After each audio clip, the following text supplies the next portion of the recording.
السلام علیکم ورحمۃ اللہ وبرکاتہ۔ اعوذ باللہ من الشیطان الرجیم، بسم اللہ الرحمن الرحیم۔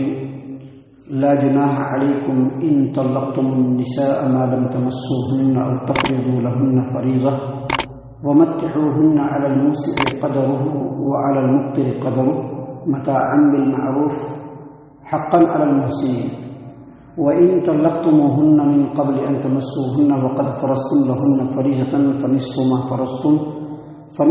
فَرَضْتُمْ إِلَّا أَن يَعْفُونَ أَوْ يَعْفُوَ الَّذِي بِيَدِهِ عُقْدَةُ النِّكَاحِ وَأَن تَعْفُوا أَقْرَبُ لِلتَّقْوَىٰ وَلَا تَنسَوُا الْفَضْلَ بَيْنَكُمْ إِنَّ اللَّهَ بِمَا تَعْمَلُونَ بَصِيرٌ۔ محترم سامعین کرام، سورۃ البقرہ سورہ نمبر 2 اور اسی سورت سے بھی آپ کے سامنے آیت نمبر 236 237 یعنی آیت نمبر 236 237 سورۃ البقرہ کی آپ کے سامنے تلاوت کی گئی۔ سامعین کرام، ایک ہی مسئلہ ہے اور ایک مسئلے کی دو شکل اللہ تبارک و تعالیٰ نے ان دونوں آیات کے اندر بیان فرمائے ہیں۔ دیکھیے، اگر آدمی شادی کرتا ہے اور شادی کرنے کے بعد ابھی ازدواجی تعلقات قائم نہیں ہوا ہے اور مہر بھی مقرر نہیں ہوا ہے، اور ایسی صورت میں اگر طلاق دیتا ہے، کوئی وجہ بن گئی، کسی طرح کی کوئی بات ہو گئی، کچھ بھی ہو سکتا ہے، تو کچھ اس طرح کی بات ہو گئی کہ اب طلاق دینا بالکل ضروری ہے، تو ایسی صورت میں اگر طلاق دیتا ہے تو کیا ہوگا؟ اور دوسری صورت، دوسری آیت کریمہ میں یہ بتلائی گئی ہے کہ ایک آدمی نے شادی کیا اور ابھی ازدواجی تعلقات قائم نہیں ہوئے ہیں لیکن مہر بھی مقرر ہے، تو ایسی صورت میں اگر ایسے حالات بن گئے کہ بیوی کو طلاق دینا ہے، جائز ہے، لیکن کیا ہوگا؟ ان دونوں باتوں کو اللہ تبارک و تعالیٰ نے دونوں آیات کے اندر بیان فرمایا ہے۔ اللہ تبارک و تعالیٰ نے فرمایا کہ لا جناح علیکم ان طلقتم النساء ما لم تمسوهن او تفرضوا لهن فریضہ ومتعوهن على الموسع قدره وعلى المقتر قدره متاعا بالمعروف حقا على المحسنین، یعنی تم لوگوں کے اوپر کوئی گناہ نہیں ہے کہ اگر تم اپنی بیوی کو طلاق دو، تم عورتوں کو طلاق دو اور ابھی تم نے اس کو ہاتھ نہیں لگایا ہے، اور تفرضوا لهن فریضہ، اور جو مہر ہے وہ بھی مقرر نہیں ہوا ہے، تو اللہ نے فرمایا کہ ومتعوهن، ان کو کچھ نہ کچھ خرچہ دے دینا ہے، چونکہ ہاتھ بھی نہیں لگایا ہے، مہر بھی مقرر نہیں ہوا ہے، تو اب کچھ بھی دینے کا نہیں ہے، ہاں کچھ نہ کچھ ان کا خرچہ ان کو دے دینا ہے تاکہ ان کی دلجوئی رہے۔ یہ کس صورت میں ہے؟ نکاح ہو گیا ہے لیکن ازدواجی تعلقات قائم نہیں ہوا ہے اور مہر بھی مقرر نہیں کیا گیا ہے، حق مہر بھی مقرر نہیں کیا گیا ہے، تو کچھ نہ کچھ دے کر کے ان کو رخصت کرنا ہے اچھائی کے ساتھ۔ محترم سامعین کرام، اس سلسلے میں ایک حدیث ہے جس کو امام بخاری رحمہ اللہ نے صحیح البخاری کتاب الطلاق حدیث نمبر 5250 کا ساتھ یعنی 5257 نمبر کی روایت صحیح البخاری کی سہل بن سعد اور ابو اسید رضی اللہ عنہ دونوں بیان کرتے ہیں کہ آپ صلی اللہ علیہ وسلم نے امیمہ بنت شراحیل سے نکاح کیا۔ امیمہ بنت شراحیل ایک خاتون تھی، ان سے نبی صلی اللہ علیہ وسلم نے شادی کیا، نکاح ہوئی۔ نکاح کے بعد جیسا کہ ہوتا ہے تنہائی میں ملتے ہیں، تو نبی اکرم صلی اللہ علیہ وسلم کے ساتھ ان کو تنہائی میں لایا گیا، تو آپ صلی اللہ علیہ وسلم نے ان کی طرف ہاتھ بڑھایا تو انہوں نے اس بات کو ناپسند کیا، اس عورت نے اس بات کو ناپسند کیا۔ جب اس عورت نے اس بات کو ناپسند کیا تو اللہ کے رسول صلی اللہ علیہ وسلم نے بلایا اپنے صحابی کو اور کہا کہ اس کو 2 کتان کے سوتی کپڑے دے دو اور ان کو رخصت کرو، مطلب کنایے سے ان کو طلاق دے دیا کہ ان کو آزاد کر دو، ان کو طلاق دے دیا گیا۔ تو اس سے کیا پتہ چلا کہ 2 سوتی کپڑے دیے اور ان کا سامان جو ہے باندھ دیا اور ساتھ میں رخصت کر دیا۔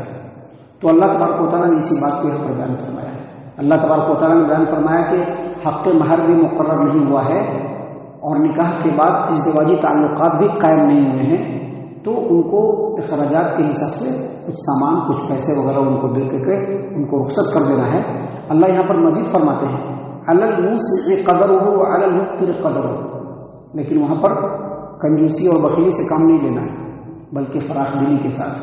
جن کی جتنی وسعت ہے اس وسعت کے حساب سے دے کر کے ان کو رخصت کرنا ہے اچھائی کے ساتھ۔ یہ نہیں کہ اللہ تعالیٰ نے وسعت دیا ہے پھر بھی تنگ دستی کرتے ہوئے بخیلی کرتے ہوئے ہٹاؤ، ایسا نہیں، پوری فراخ دلی کے ساتھ ان کو کچھ نہ کچھ دے کر کے تاکہ ان کی دلجوئی ہو۔ اب بناؤ نہیں ہو پایا۔ اب دیکھیے نبی صلی اللہ علیہ وسلم تنہائی میں ملے، کس نے ناپسند کیا؟ اس عورت نے ناپسند کیا۔ اللہ کے رسول صلی اللہ علیہ وسلم نے بھی اس کے ساتھ زندگی گزارنا یا اس کو جو ہے اپنی بیوی بنانا پسند نہیں فرمایا۔ جب انہوں نے پسند نہیں کیا تو آپ صلی اللہ علیہ وسلم نے طلاق دے کر کے اور سامان اور کپڑا دے کر کے ان کو چلتا کیا۔ تو یہی بات اللہ تبارک و تعالیٰ نے فرمایا کہ دینا ہے۔ اللہ نے فرمایا متاعا بالمعروف، دستور کے مطابق اچھائی کے ساتھ ان کو دینا ہے، حقا علی المحسنین، اور جو نیکوکار لوگ ہیں اللہ کے راستے میں نیکی کرنے والے ہیں ان کے اوپر یہ کام کرنا بالکل لازم اور واجب ہے۔ سامعین کرام، دوسری جو آیت کریمہ ہے آیت نمبر 237، اس میں اللہ تبارک و تعالیٰ نے فرمایا وَإِن طَلَّقْتُمُوهُنَّ مِن قَبْلِ أَن تَمَسُّوهُنَّ وَقَدْ فَرَضْتُمْ لَهُنَّ فَرِيضَةً فَنِصْفُ مَا فَرَضْتُمْ، اور اگر تم عورتوں کو طلاق دو ہاتھ لگانے سے پہلے، یعنی ازدواجی تعلقات قائم ہونے سے پہلے، وَقَدْ فَرَضْتُمْ لَهُنَّ فَرِيضَةً، اور حق مہر بھی مقرر ہو چکا ہے، حق مہر بھی مقرر ہو گیا۔ فار ایگزامپل مقرر کیا ہوا؟ 5000 درہم مقرر ہوا، 5000 درہم دینا ہے، حق مہر مقرر ہو گیا اور شادی بھی ہو گئی۔ لیکن ازدواجی تعلقات قائم ہونے سے پہلے ہی کچھ ایسے حالات بن گئے، کچھ ایسے معاملات بن گئے کہ ساتھ نہیں رہ سکتے، طلاق دینا ہے تو یہ جائز ہے شریعت کے اندر۔ اور آگے اللہ تبارک و تعالیٰ نے فرمایا کہ جب ایسی صورت میں طلاق دینا ہے فَنِصْفُ مَا فَرَضْتُمْ، تو جو مہر مقرر ہوا ہے حق مہر، اس میں سے آدھا دینا ہے، آدھا۔ اب جیسے 5000 درہم مقرر ہوا ہے تو اس میں 2500 درہم دینا ہے مقرر ہونے کی صورت میں، اور اگر مقرر نہیں ہوا ہے تو کچھ بھی نہیں۔ وہ آدمی کے وسعت کے اوپر ہے، اس کی صلاحیت کے اوپر ہے، اس کی طاقت کے اوپر ہے کہ فراخ دلی کے ساتھ اس کو کچھ نہ کچھ دے کر کے ودا کریں۔ لیکن یہ کس صورت میں؟ ایسے ہی چپکے نہیں ہے، یہ کوئی کھیل کود نہیں ہے، نہیں ایڈجسٹمنٹ کی اب کوئی بات نہیں ہے، کسی بھی صورت میں اب ساتھ میں نہیں رہ سکتے۔ بہت سارے حالات بن جاتے ہیں، جو لوگ تجربے کار ہیں، جن لوگوں نے دنیا دیکھی ہے، بہت سارے جو ہے بارات میں دروازے پر آ کر کے رخصت ہو جاتے ہیں، بہت سارے حالات بن جاتے ہیں، نکاح ہو گیا پھر جو ہے چھوٹا چھٹی ہو جاتا ہے۔ تو یہ ساری باتوں کی صورت میں اللہ تبارک و تعالیٰ نے بیان فرمایا تاکہ انسان کی مکمل رہنمائی ہو سکے۔ اگر مہر مقرر نہیں ہوا ہے اور ازدواجی تعلقات قائم ہونے سے پہلے اگر طلاق دے رہے ہیں، چھٹا چھٹی ہو رہی ہے، تو اپنی وسعت کے مطابق ان کو دے کر کے رخصت کرنا ہے۔ جبکہ دوسری آیت میں اللہ تبارک و تعالیٰ نے بتایا کہ اگر حق مہر مقرر ہے اور طلاق دینا پڑ رہا ہے ازدواجی تعلقات قائم ہونے سے پہلے، تو جو مہر مقرر ہے اس کا آدھا اس کو دے کر کے ان کو رخصت کرنا ہے۔ سامعین کرام، اللہ تبارک و تعالیٰ نے آگے مزید فرمایا الا ان یعفون، ہاں اگر وہ عورت معاف کر دے، الا ان یعفون، اگر وہ عورت معاف کر دے تو پھر شوہر کے ذمہ کچھ بھی نہیں رہے گا۔ اب لیڈیز ہے، بڑے جو ہے ظرف والی ہے، کیوں لیں گے، چھوڑو ہٹاؤ، اگر وہ معاف کر دے کہ چلو کچھ بھی ہم نہیں لیں گے تو پھر شوہر کے اوپر کچھ بھی واجب نہیں ہے۔ امام ابن ابی حاتم نے اپنی تفسیر ابن ابی حاتم کے اندر امام سدی سے اور وہ ابو صالح سے اور وہ عبداللہ ابن عباس رضی اللہ عنہما سے روایت کرتے ہیں کہ الا ان یعفون، الا یہ کہ وہ معاف کر دے، اس سے مراد عورت ہے کہ اگر عورت نے معاف کر دیا تو پھر شوہر کے اوپر آدھا مہر بھی نہیں ہے۔ پھر آگے اللہ تبارک و تعالیٰ نے مزید فرمایا کہ او یعفو الذی بیدہ عقدۃ النکاح،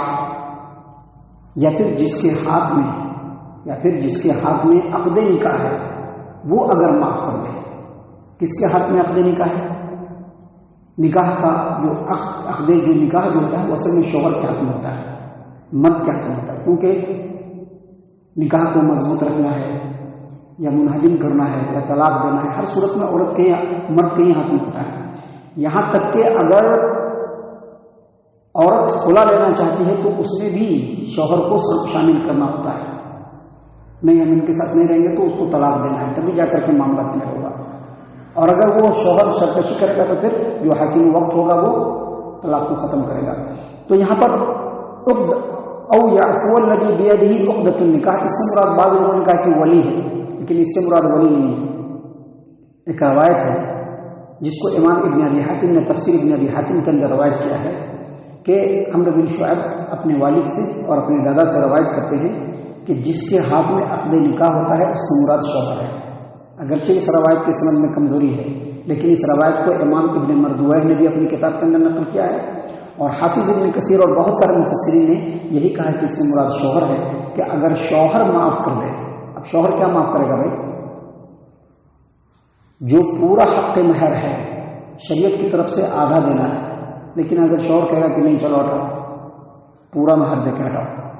تو بھی اس کے لیے واجب ہو جائے گا، اس کو دے دینا ہے۔ یعنی اگر عورت معاف کر دے تو شوہر کے ذمہ کچھ بھی نہیں، لیکن اگر شوہر یہ کہے کہ نہیں نہیں چلو شادی بھی ہو گئی تھی، ان کا بھی دل ہے، بہت بڑی بات ہو گئی، ابھی نکاح ہوا تھا کہ طلاق ہو گیا، چلو جتنا حق مہر مقرر ہوا تھا ہم پورا دے دیں گے، تو وہ بھی کر سکتے ہیں، کوئی حرج کی بات نہیں۔ اس کے بعد آگے اللہ تبارک و تعالیٰ نے مزید فرمایا وَأَن تَعْفُوا أَقْرَبُ لِلتَّقْوَىٰ، اور جو معاف کر دے گا وہ زیادہ بہتر ہوگا، تقویٰ متقی زیادہ پرہیزگار وہی ہوگا۔ اس سلسلے میں عبداللہ بن عباس رضی اللہ عنہما نے کہا کہ اس سے مراد عورت ہے، جبکہ مفسرین نے یہ بھی کہا کہ اس سے مراد مرد و عورت دونوں ہے، اور خود عبداللہ بن عباس رضی اللہ عنہما کی ایک روایت ہے کہ وَأَن تَعْفُوا أَقْرَبُ لِلتَّقْوَىٰ کا مطلب یہ ہے کہ مرد و عورت میں سے جو معاف کر دے، یعنی عورت اگر اپنا آدھا حصہ جو اس کو ملنے والا ہے مہر کا اگر اس کو معاف کر دے تو وہ زیادہ متقی اور پرہیزگار ہے، اور شوہر کو جو آدھا دینا ہے اس میں آدھا اور ملا کر کے دے دے تو وہ زیادہ متقی اور پرہیزگار ہے۔ وَأَن تَعْفُوا أَقْرَبُ لِلتَّقْوَىٰ، معاف کر دینا تقویٰ کے زیادہ قریب ہے۔ سامعین کرام، یہ صرف یہیں پر نہیں ہے، زندگی کے کسی بھی شعبے میں سامنے والا اگر غلطی کرتا ہے اس کو معاف کر دینے والا ہی متقی اور پرہیزگار ہوتا ہے۔ دل میں بغض اور انتقام کے آگ کو چھپا کر کے رکھنے والا کہ یہ آدمی ہمارے ساتھ ایسا کام کیا تھا، اور اس کو رکھ کر کے اسی میں کڑنے والا، جلنے والا، اور موقع ملنے پر لوگوں کے خلاف اس سلسلے میں فتنہ و فساد کرنے والا، انتقام لینے والا کبھی بھی متقی اور پرہیزگار نہیں ہو سکتا ہے۔ پیارے رسول صلی اللہ علیہ وسلم کی آپ پوری زندگی کو دیکھیں گے، آپ صلی اللہ علیہ وسلم نے لوگوں کو صرف معاف کیا ہے بس، اور معاف کر دینا ہی سب سے بڑی بات ہے۔ اس لیے یہاں پہ کہا گیا کہ وَأَن تَعْفُوا أَقْرَبُ لِلتَّقْوَىٰ، معاف کر دینے والا زیادہ متقی ہوتا ہے۔ اور آگے اللہ تبارک و تعالیٰ نے مزید فرمایا وَلَا تَنسَوُا الْفَضْلَ بَيْنَكُمْ، آپس میں ایک دوسرے کے ساتھ احسان اور بھلائی کا برتاؤ کرنے کو کبھی بھی مت بھولو، یعنی ہر ایک کے ساتھ اچھائی کا بناؤ کرو، اچھائی کا برتاؤ کرنا چاہیے۔ اگر واقعی انسان ہے، اگر واقعی مسلمان ہے تو ہر ایک کے ساتھ اچھائی کا برتاؤ ہونا چاہیے، اس کو کبھی بھی نہیں بھولنا چاہیے۔ وَلَا تَنسَوُا الْفَضْلَ بَيْنَكُمْ، آپس میں ایک دوسرے کے ساتھ حسن سلوک اور اچھائی کا برتاؤ کبھی بھی نہ بھولو۔ ان اللہ بما تعملون بصیر، اور بے شک اللہ تبارک و تعالیٰ تمہارے تمام اعمال کی کڑی نگرانی کر رہا ہے۔ سامعین کرام، آگے ابھی کچھ اور بھی باتیں ہیں اس سلسلے کی جو انشاءاللہ اپنے وقت پر آپ کے سامنے پیش کی جائے گی۔